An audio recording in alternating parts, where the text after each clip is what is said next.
Greetings. Welcome to Powered by Nyame. I'm your guide and host, Kwesi Kunadu. On this episode, we're going to zero in on this statement that is truest of all truism, which is this: human beings had no natural predators except other human beings. Yes, it is cliche to say that we are our worst enemies, but let me break that down to you further. Human beings have no natural enemies, meaning there are no sharks or lions or tigers or whatever animal or prey that are chasing us down the streets, through the forest, in the woods, in the housing projects, in the suburban setting, or wherever you may call home and rest. Those animals aren't chasing us, aren't hunting us. And I mean, by hunting, seeking to make us their meal. Doesn't happen. And in this moment of war that's happening in certain parts of the world, now there are different kinds of war. I'm referring to martial war, meaning with planes, drones, tanks, missiles, etc. Right? In this season of war, it's important to be reminded that war is a constant amongst and between human beings because we have no natural enemies except other human beings. Now, you should be wondering, why is that? I'm going to tell you why, and I'm going to tell you how. And more importantly, I'm going to tell you how all of that is really a distraction from really what's at stake. Let's get into it. So, war is bubbling and brewing in a part of the world, and I see several parts of the world. Maybe take a closer look. But at least, in the so-called Middle East, there's war that is bubbling at this moment. And of course, there are several countries, including the country that you live in, that is involved and may become more entangled. Now, what does that mean for you? What does that mean for the loved ones that you have in your life? What does that mean for those people you can hear about? Well, let's find out. And so in this season of war, the reason why it's important to be reminded about why human beings have no natural predators or enemies except other human beings is this.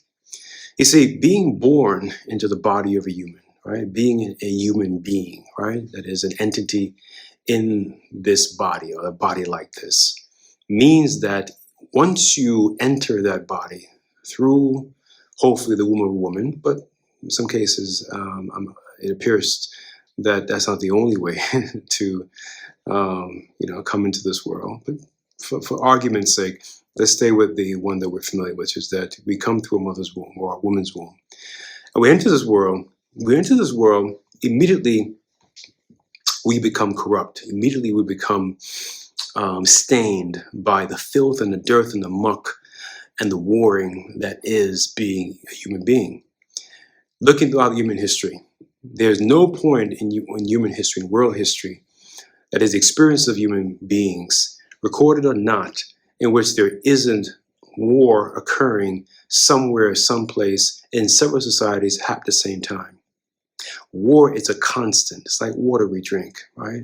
It's in the water, it's in the air. We war in our relationships, we war in our families, we war in our communities, we war in our nations, and we war between nations. And of course, in a larger sense, even there's war in outer space. And so the reason why human beings have no natural predators except other human beings is precisely the fact that we're born into this filth and muck precisely for a reason or purpose.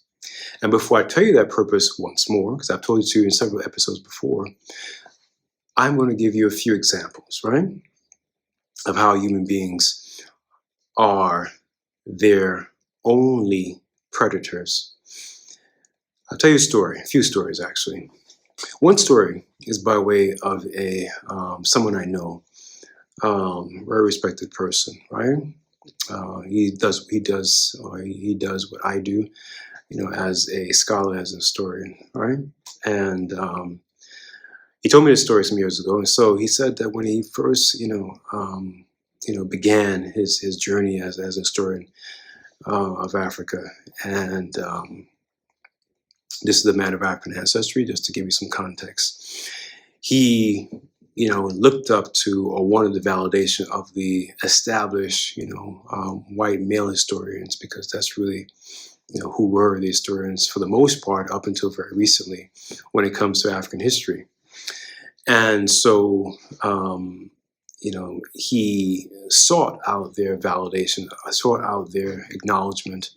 And as he began to, make his mark, it puzzled him why he wasn't getting that validation, getting that recognition, from them. In fact, getting the opposite, sort of disdained, sort of a half-hearted gesture toward things that he was accomplishing. In fact, worse than that, began to characterize him as if he wasn't a real historian of Africa, right?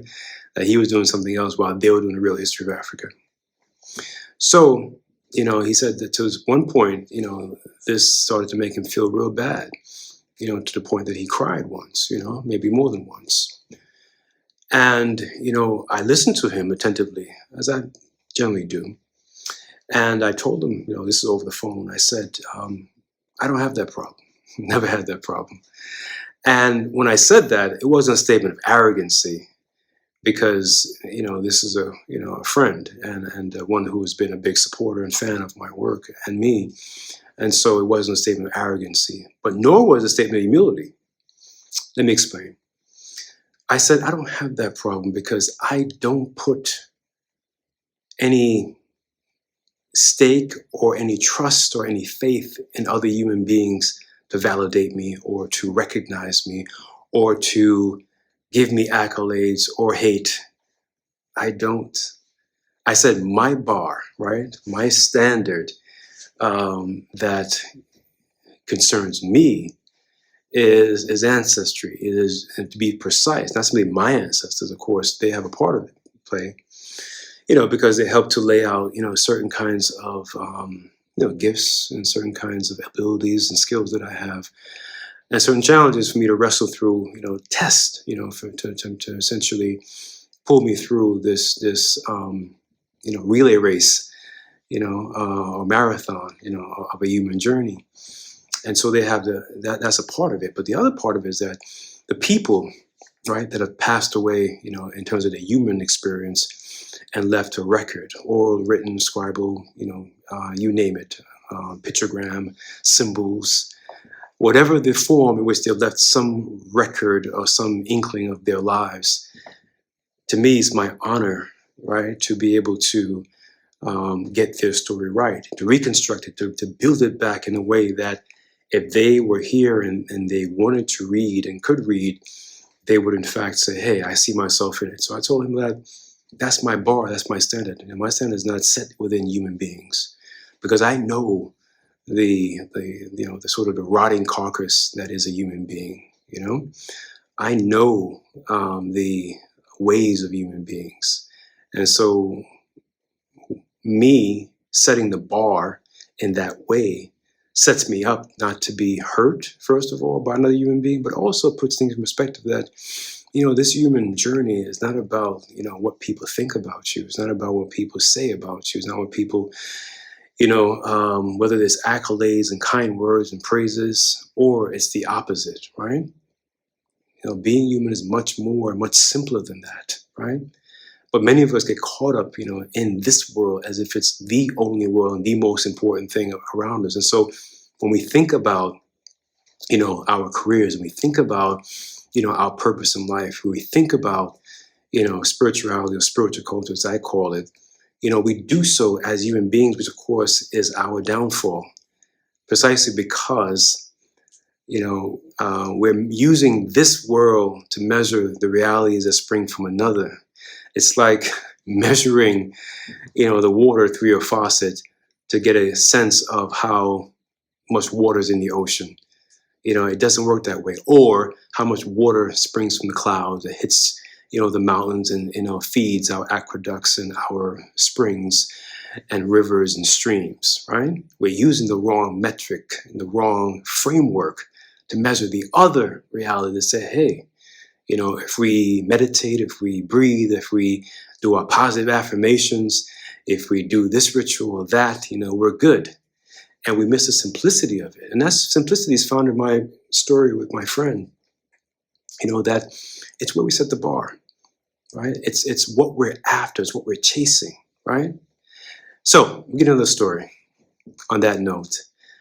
Recently, I had a chat with my mom, and she apologized to me for something that she said was a failing on her part when it came to raising myself and my younger brother.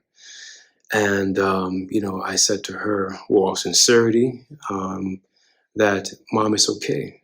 And she said, no, it's not okay. And she said, that's your problem. She's talking to me. And it has been my problem. She said that you have taken on the burden of everyone in our family and outside of our family, in terms of people that you've come across in your life.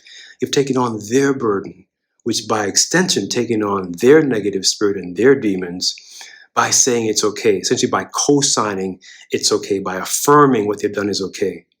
And so when someone pains you and you say, oh, it's okay, it's not okay. Because that pain that you experience, they need to sit with it so they can learn the lesson that's in store through that pain. Sometimes silence is best. When they say, oh man, I didn't mean to do that, I apologize, I'm really sorry. You can just say, right? Without being disrespectful of rule, or I hear you. And keep it moving, because that pain has to sit with them. Because guess what? If they can do it once, they'll do it twice, they'll do it 3 times, they'll do it 4 times, because you keep co-signing and say, it's okay.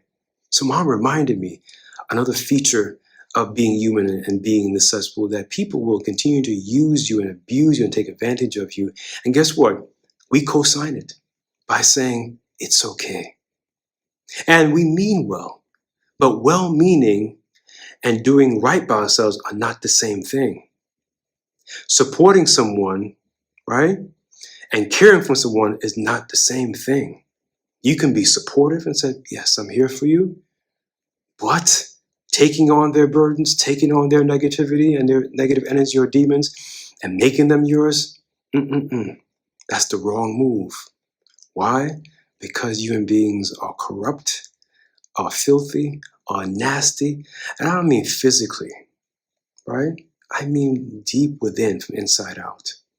And that's why this obstacle course, this marathon race of a human existence is what it is. It's supposed to be mucky and filthy and nasty.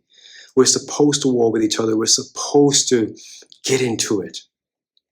And there are people in relationships, as a third example, in fact, I was in this trap too, myself, until I, got myself out of it, thinking that if you don't argue, if you don't fight, get it? Then everything is healthy and peaceful. Wrong. There are different kinds of fight, right? I'd rather fight for those that's going to fight for me. And I'd rather fight with those that will fight for me. I'll say it again. I'd rather fight for those and fight with those that will fight for me. That's the righteous fight. Fighting for someone or fighting to be with someone is the wrong move, because you have to fight for that person. You don't need to be with them. Because more than likely, they will not and won't fight for you.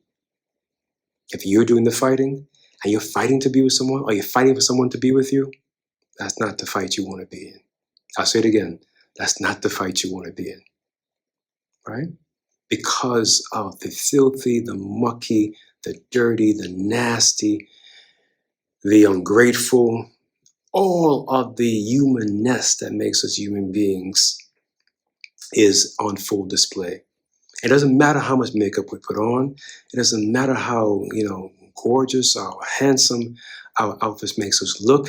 It doesn't matter. Our haircut doesn't matter. What kind of body type, if you're cut and you're diesel and brolic, or if you're slim and slender, or if you're overweight and obese, none of that matters. Because your size of your soul stays the same. Your soul doesn't wear clothes or makeup, right? It is the purest and the most translucent and the most transparent reflection of who you really are. And so when I told my friend, my colleague, that I don't consider myself a human being, that's what I was poking at, right? I'm concerned about my soul and my soul going home. Because many of us right now, are worrying about, our homes burning down from forest fires, losing 401k, not getting that raise, or losing this job or the like. And yes, as a human being, we have to find a way to take care of ourselves. But sometimes the blessings that we're seeking is right in front of us. I'll tell you a story, last story, right? There was this man, who, lived, where a lot of the trees and plants with food grew around him. So he had mango trees in his yard where he lived. He had breadfruit, which is something you find in the Caribbean basin, but I'm sure other ways as well. Florida, you can find them. So he had mangoes, he had breadfruit, he had coconuts, he had ackee, which of course is found in Jamaica and other parts of the Pan-Caribbean. He had bananas, he had peppers, he had tomatoes, country pepper, that is the hot Scotch bonnet pepper. He had, of course, sweet peppers, a range of food crops, in his yard, coconuts, and the like. And for years, he's waiting on, God to bless him. And he's praying. Sometimes he's cussing. He's saying, "Why haven't you blessed me? Why haven't you blessed me?" And one day somebody came by and said to him, "Why are you letting all this food just spoil, around you?" And that's when it clicked. So after about 7, 8, 9, 10 years, he realized that his blessing was always with him. And what did he do? He began to actually pick those foods and sell them in the market. Before you know it, he had substantial amounts of money. Then he had a business. Then he was eating and eating well, not realizing that his blessing was around him the whole time. He was walking by it, walking in front of it, and complaining and cussing, the Creator, the God force. And all along, his blessing was right there. Many of us human beings stay that way, whether we acknowledge it or not, because we're too busy chasing things when our blessing is simply right next to us, right in front of us, right behind us, living with us. And we're cussing them, we're cursing them, we're cheating on them, we're not doing right by them. And then when they leave, we complain even more. So, we human beings have no natural predators of other human beings. And the answer to this conundrum is very simple. Set your frame, that is your framework, that is your approach to this human life, above humans, beyond humans. Stick with it, right? Put the Creator, put God first. Then your family and the people that love you, that will not only fight with you, but fight for you. Because when they fight with you, they're fighting for you. And you fight for them, right? That's your mango, coconut, ackee, and breadfruit tree around you. Protect them. Stay them close to them, and they stay close to you, right? And in doing so, you too will leapfrog that conundrum of being a human being. For Papa Nyame, I've been your guide and host. Until next time, please drop your questions, comments, and experience in the section below. Until then, stay well.